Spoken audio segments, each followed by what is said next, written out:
Today, or this morning, whatever time you're watching this, this is Wolf Tracks, and we have turkeys. They are delicious. Num num. Snowboarding. It's awesome. Whoosh. And Mr. SK. Yay. Be prepared to submerge yourself in the world of SKTV.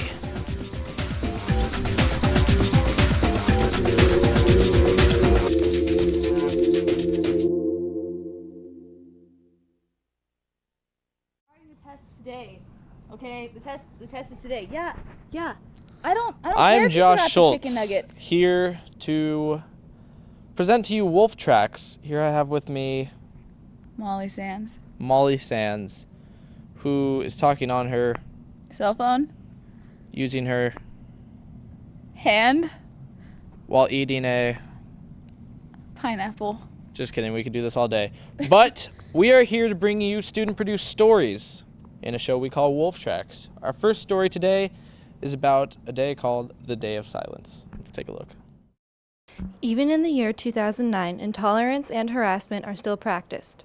This is especially true when dealing with the gay, lesbian, bisexual, transgender, and questioning community, also known as GLBTQ or Gleason. The harassment towards this minority has been taken to extremes, enough for students such as Carl Walker Hoover from Massachusetts to take his own life at age 11. Some have even been murdered. Two young men went to school and learned it was okay to hate. Because of them, my son is dead. However, there are movements being made against this harassment. From this, the Day of Silence, a student-led event, has become national. So first I heard about for what it was, fighting for the gay rights. On the Day of Silence, you are supposed to stay silent and wear certain colors to represent the gay community and make people aware of the harassment. Here at South, the bulletin boards don't mention a thing. There are no student activities occurring, and nothing representing the national event in the guidance office is posted. However, there was something. Yeah, I saw a poster for the Day of Silence in the senior section. It's actually on one of the pillars. It wasn't really a poster, it was more like a 10-second typed up, banner, if you would. It was like this big. Last year there were cards and stickers students were able to receive announcing their participation in the Day of Silence. This year, however, there was nothing of that sort. At a student level, you can try to push your friends to do it and get involved in that. If you are a teacher, you can really try to do the same thing but with your class. And so it's really something, everybody could do something, but you would have more influence if you had a higher authority than just a student, because just one student, a lot of people don't listen. Perhaps since we had a gay-straight alliance last year, stickers and cards were distributed. But since there is no club this year, this important day passed by without notice. And we haven't been meeting this year due to lack of student participation. Students have noticed an absence of this club. I'm sure there are some gays that would like to be in a club, but they can't, and they would like to talk about it because it's hard.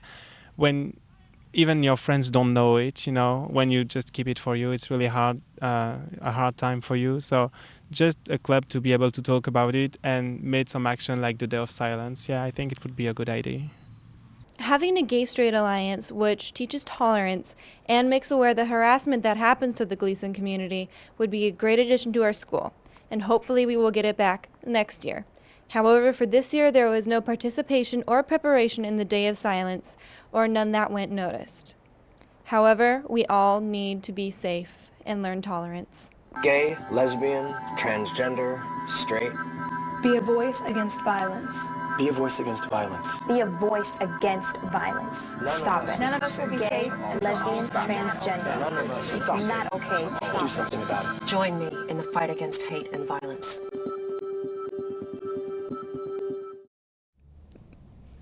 I like boys. She does in fact like boys. And Mr. SK had a lot of boys in it. I see all boys as people, and these people did a spectacular job. Let's take a look. On Friday, the 10th of April, a pageant was held in the main theater at South Kitsap High School. But this wasn't just any pageant, it was the one and only Mr. SK pageant. Mr. SK is a man pageant, I guess most people would call it. It's where several senior males from SK come together and compete in talent, and sooner or later we come together and do a little dance at the end, and whoever is deemed worthy is going to be deemed Mr. SK. But it still has the elements of any ordinary pageant. It has the question asking, will you use your Mr. SK title if you win? The talent portion, and the voting. This year's Mr. SK showcased a variety of different talents that were all brilliantly performed on stage. The event was also emceed by last year's reigning champ, 2008 SK graduate JJ Hernandez. Well, it's nice to finally hear from you. With JJ's unique sense of humor and the rest of the guys' good sportsmanship, it made for a very entertaining night. Well, now we know what the show is all about, but what exactly goes into the preparation for this sort of thing? The guys all had to learn a group dance to the song It's Raining Men, for one. A ton of rehearsal time was put into this dance. The end result on the night of was a huge crowd pleaser. The talents were all performed smoothly by each of the contestants, and the crowd seemed to be continuously amazed. Though they were all very confident on stage, this wasn't always the case beforehand. The question and answer part might be a little hard because, you know, I didn't really, it's kind of improv. I'm just nervous that hopefully everybody will enjoy what we are providing as a show. I have to dance around to It's Raining Men, so what do you think? The talents ranged from dancing to singing and even to stand-up comedy or deep thoughts. After the questions and talent portions of the show, it was time to vote. The crowd was instructed to put their votes into boxes all along the stage with the guys' names on them. The title of Mr. SK would be rewarded to the crowd favorite. Then, after a short intermission, the guys performed their dance, and then the runner-up and the winner was announced. The runner-up for Mr. SK turned out to be Jacob Macabetus, who played the guitar while singing Vindicated by Dashboard Confessional.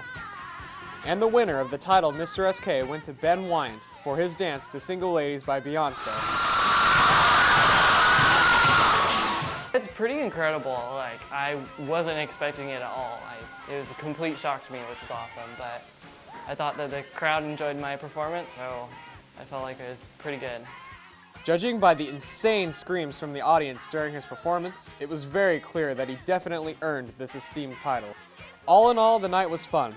The guys did a great job, the MC put on a good performance, and I definitely left the theater that night with a smile on my face. If anything, it made me even more excited to be a part of Mr. SK next year.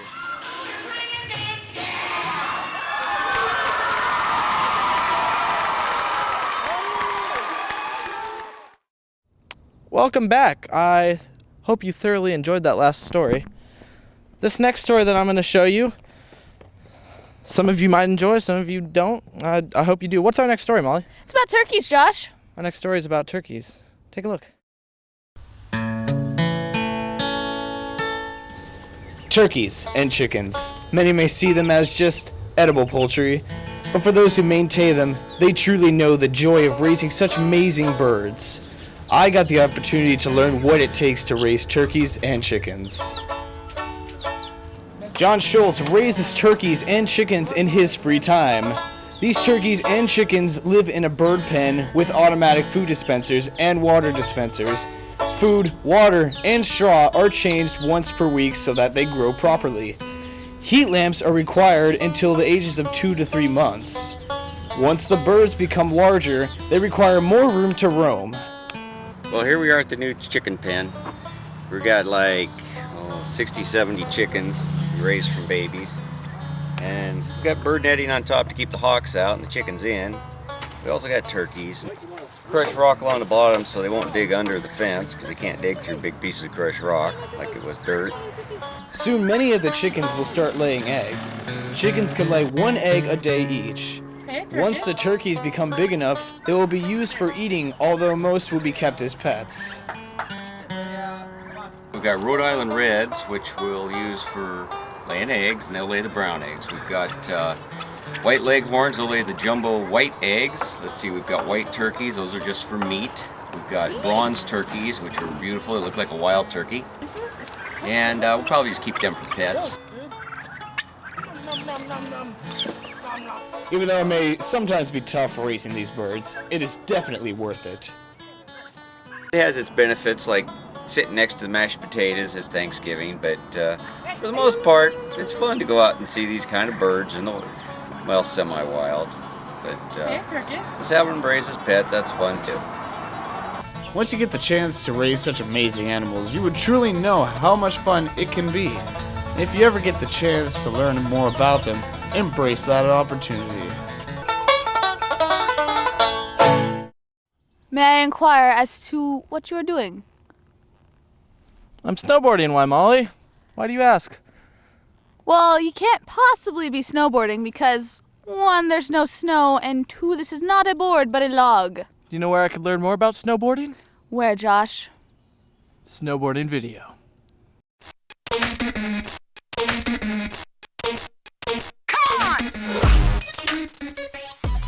Snowboarding is a sport that has turned into a craze. It has evolved from a select group of young hooligans into a plethora of disciplines. Along with these numerous styles also comes a wide range of people, from young to old. It seems like more and more people have boards strapped on. Despite these different styles and different people, the sport is linked by something very basic but very important: getting to the mountain. Here's my first point. Now, obviously, you need to be bundled up when playing in the snow. But exactly what should you bring when riding on the mountain? To answer this question, we talked to a board shop employee with over 20 years of experience in the field. Material in there. After that, I just throw some sweatpants on, good pair of pants. I rock Sessions, the nice green ones. You'll see me on the mountains in that. Then I just wear a regular t-shirt, some Under Armour long sleeve, kind of keep me a little cool there. Also, rock a jacket, bonfire. Gotta rock the beanie too, kind of keep the head a little warm. Don't forget goggles, Dragon's #1. So, other than that, some gloves, kind of keep me nice and warm. Be sure to bundle up, be safe. Making it to the mountain always has to be pretense by making a plan. We talked to some real-life snowboarders to tap into what they do when arranging a trip to the slopes. It's really important to keep all your clothes and everything organized. So I use a duffel bag. I put all my clothes in order that I put them on when I get to the mountain. So I'm not as cold as long, and I can get up there shredding a lot faster than everyone else. So, you know. Another important aspect of having a safe and fun trip is getting all your stuff to the mountain. What should you do with your board? What should you wear in the car? We asked these seemingly puzzling questions to some active snowboarders, so they might shed some light on these. Well, planning for a typical trip, I usually catch a ride with someone who has an all-wheel drive vehicle who can like get up the pass. And then after I've hooked up with my friends and got a ride, I wax my snowboard, tune my edges, and pack my bag, and just go over a double checklist to make sure I have everything. Prepping for snowboarding can be a lot of work, but when necessary steps are taken and followed, it makes for a much more enjoyable time. So that when you get riding, all you need to worry about is landing those crazy new tricks.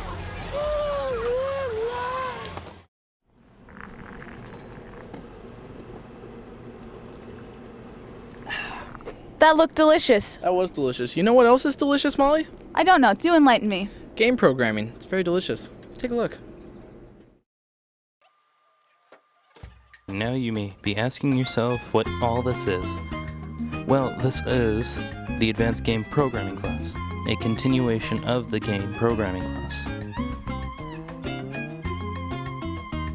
What I wanted to create was a class where students could now take what they learned and have an actual opportunity to create their own full game.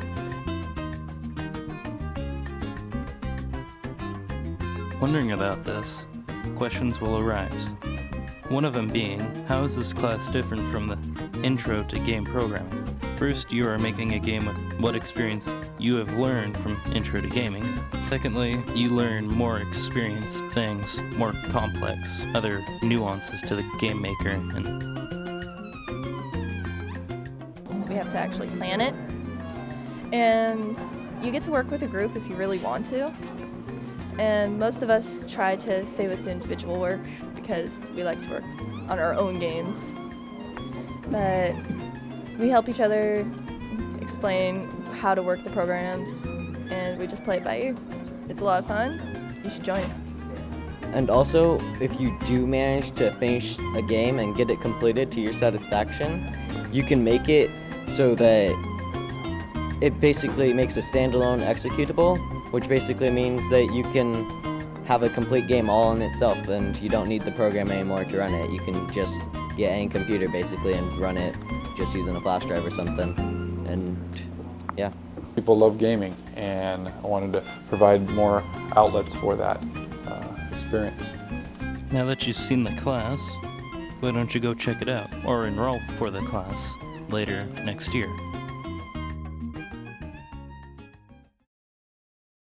Josh, what is our next story about? Well, if you'll stop talking for a minute, I'll show you. I, in fact, have our next story right here. It's on Port Orchard Superstar.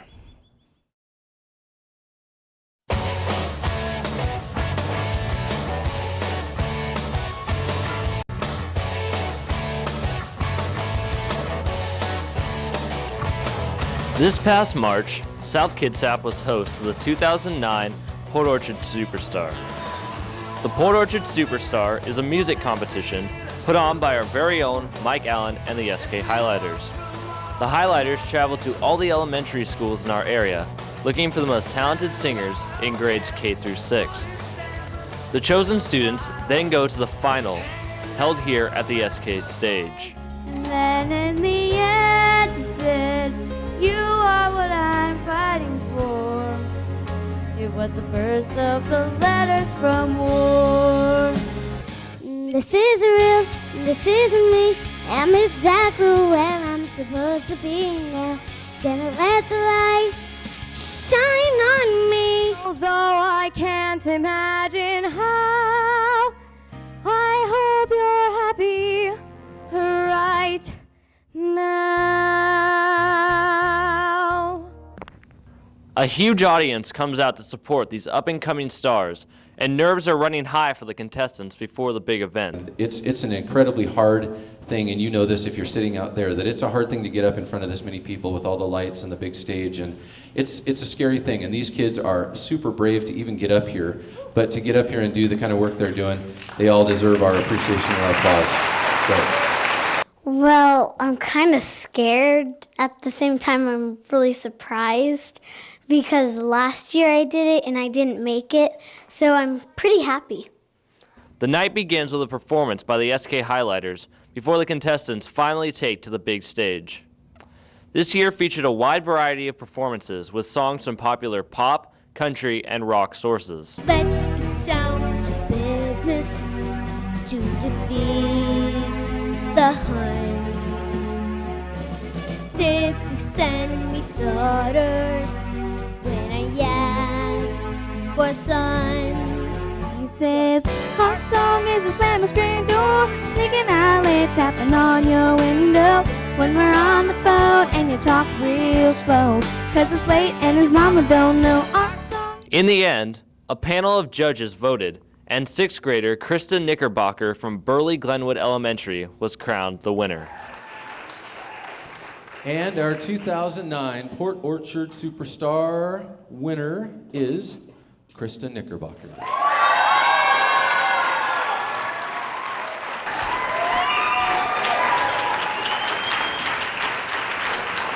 I couldn't really see the people, so that was good. But yeah, I felt really good.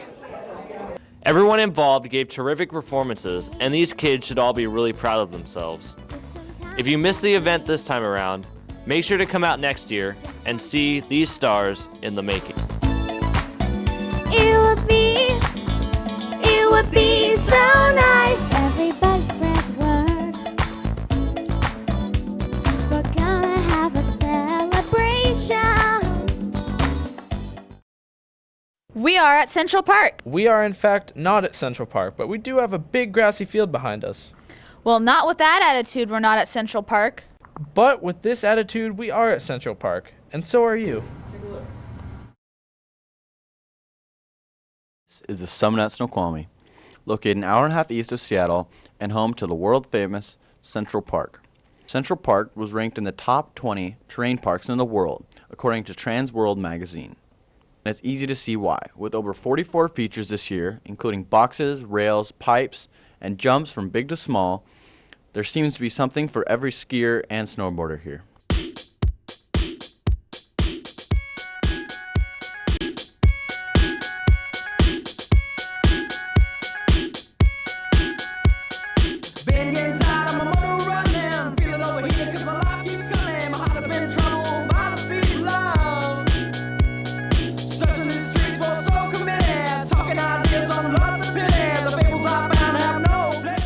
But all these features and jumps don't come here by magic, and they require a lot of work by the park management and crew in order to keep the park open and running. It's really a team effort between us and the night grooming. They do a lot of blade work, digging out boxes and whatnot, doing what they can, and then we come in, kind of clean up what they've left behind, make things look good.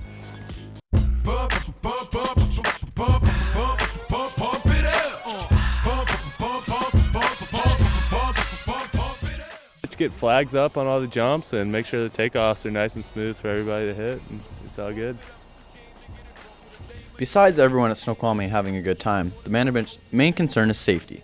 With many recent injuries at Central Park, the park has stepped up emphasis on safety.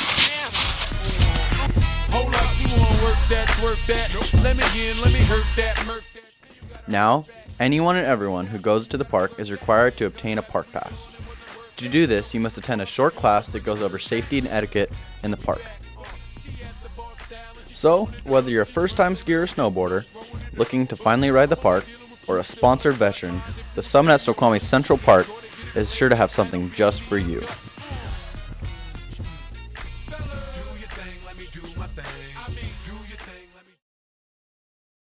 That, ladies and gentlemen, was our last video of the evening. I hope you enjoyed this edition of Wolf Tracks. I've been Josh Schultz. And I'm Molly Sands! Have a great day.